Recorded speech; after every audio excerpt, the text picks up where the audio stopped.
Every time the world catches fire, somebody gets rich. And it's not by luck, it's the same cold tactical approach that institutions carry out every single time. By reading the chain reaction that starts right after the first headline, everybody that's watching the news doesn't know what's happening. Let's be clear about what this video is and isn't. We're not here to cheer for conflict. We're here to read the mechanism. The same cold mechanical way an institution's risk desk would process it. War is a human tragedy, but to the market, it's also an input, and the market processes it the same way every single time. Here's the question: why is war so profitable for investors? And how do we actually see it before it's too late? I'm going to walk you down the chain in 4 dominoes. First, why oil hits conflict before everything else. Second, the strange relationship between oil and NASDAQ. Third, why war is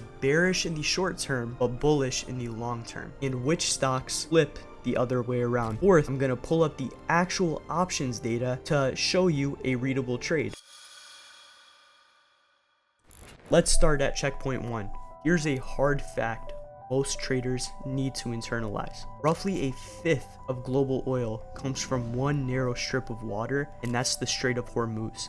One checkpoint. Threaten that. Not only have you threatened a country, but you've also threatened global supply. So what does price do when supply is suddenly at risk, but demand hasn't changed? The answer is it spikes. Oil is the most geopolitically sensitive asset in the earth because it can't be printed or rerouted overnight. Now we're gonna pull up USO. So what I did on USO is I marked out the dates of conflict every time oil had a spike, and it's gonna essentially explain why oil spiked. So right here on the 27th of February to 28th on this weekend, the US had sent out bombs to Iran, triggering this massive oil spike. This gap down right here came from a mutual ceasefire at the moment, and then oil was in this like stagnated flight above 100, at least on USO. We'd hit 150. There was large call selling right here on USO, and then conflicts started to die down.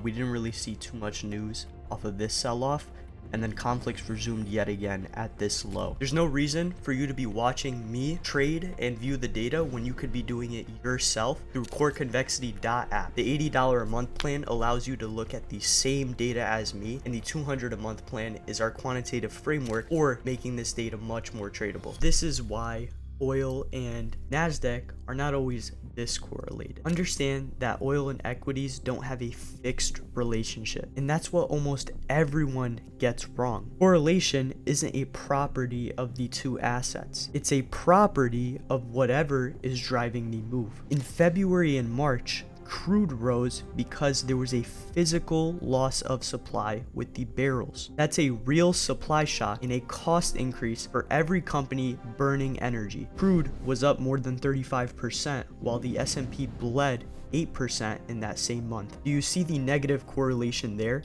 That's when your energy hedge would have actually worked. Most people think that oil and stocks live in completely different worlds. Truth shock, they don't. They're chained together, and that chain runs through inflation and interest rates. Follow this logic. Oil spikes, energy costs rise, and inflation pressure rises. The market fears higher for longer rates, and the NASDAQ is stuffed with growth in tech stocks, the most rate sensitive stocks there are. Because their value is priced exactly on future earnings, higher rates discount that future harder. So the same oil spike that's bullish for energy is bearish on NASDAQ. But here's the part that separates a quant from a headlines trader. This correlation, as I mentioned earlier, is not always constant. Sometimes oil and tech do fall together based on pure risk-off panic. Sometimes they decouple completely. So the real edge isn't mesmerizing oil up, NASDAQ down.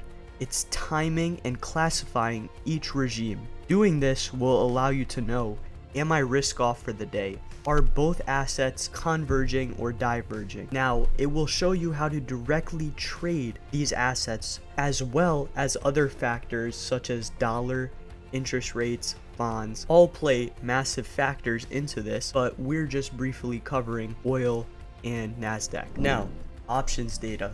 order flow, macroeconomics. I could get so in depth today, but instead what I've done is I've created a free 500-page guide down below in the bio for someone like you to read, and join the Discord, ask as many questions as you want, and learn personally from us at Core Convexity.